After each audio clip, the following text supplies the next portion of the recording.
Thank you. Thank you very much, ladies and gentlemen. Asanteni sana. Ladies and gentlemen, thank you very much for finding time. I want to welcome the membership of the fourth estate, the Hustler Nation movement that encompasses members of parliament from different political parties that have now converged as members of one parliamentary group meeting. We have discussed a myriad of issues. We have discussed about our political formation, the United Democratic Alliance. We have discussed on parliamentary business that is currently before the House and that we intend to sponsor and support going forward. We have discussed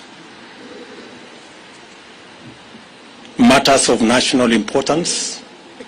We've had a long discussion on the current situation in the country, especially relating to the COVID-19 pandemic that has ravaged the country.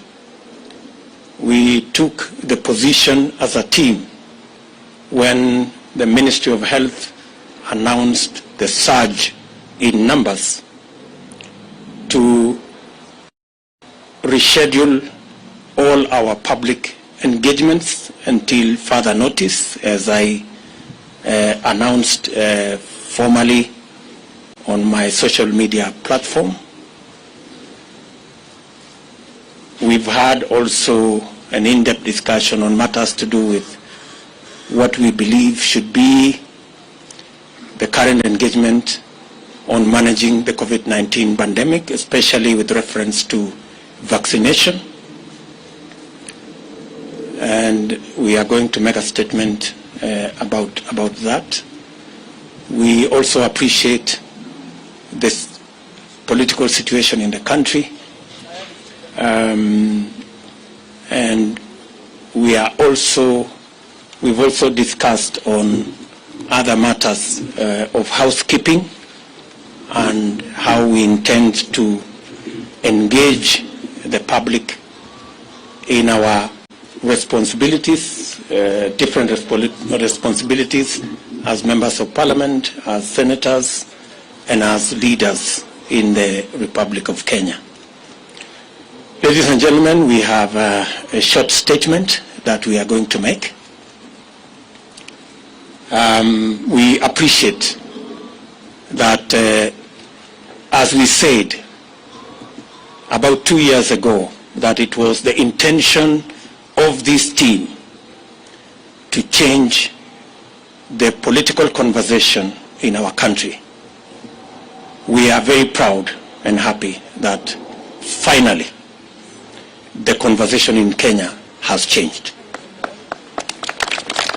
And today we are not discussing about constitutional change.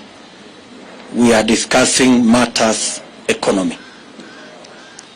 That we are not engaged in an exercise of trying to create positions for leaders, that we are in the passionate engagement to see how we can create jobs for ordinary citizens.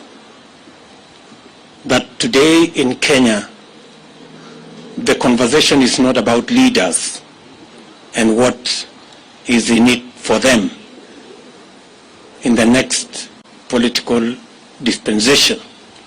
The discussion is what is in it for Mama Mboga, the boda guys, the ordinary people in Kenya. We are very proud that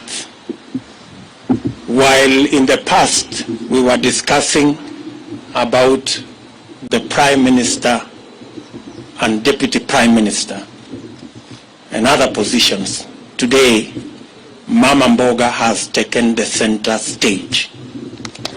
And the border guy is at the heart of the political conversation in Kenya. We welcome our competitors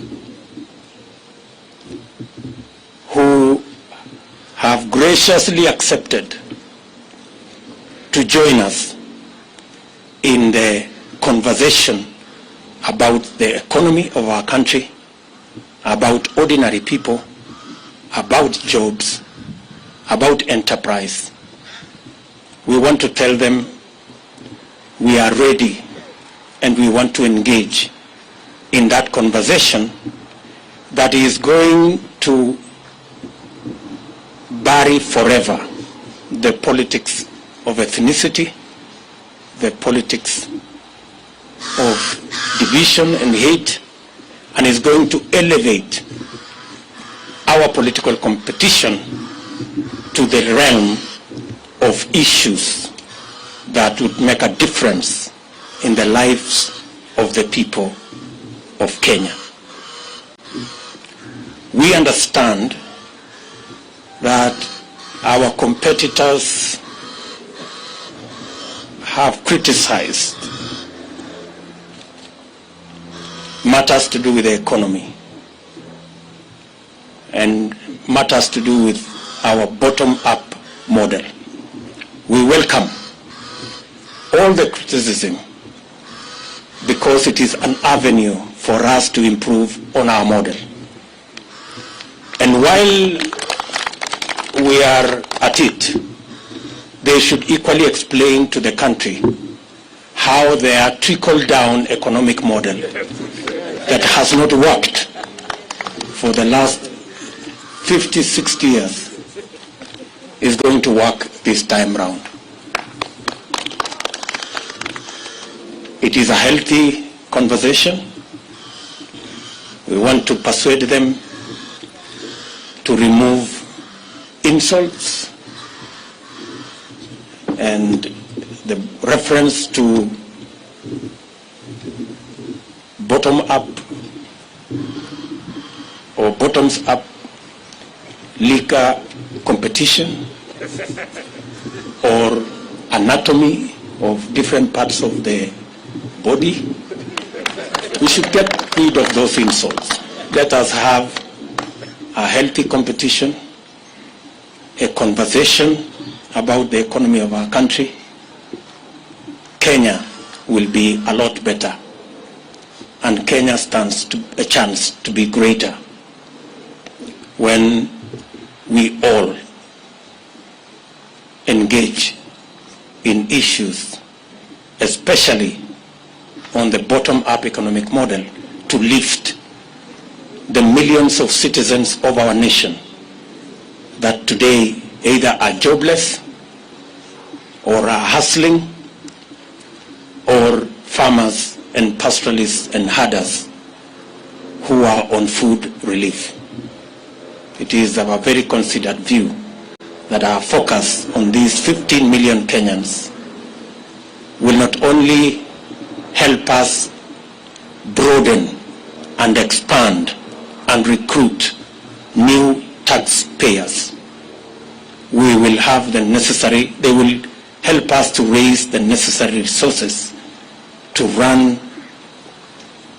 government, and also the necessary resources for us to retire debt that is becoming a crisis in our country. I do not wish to say more than that. Let me now request, starting with Alice Wahome, to begin our statement. Alice. Yeah, thank you. Thank you, Your Excellency. Members of the press,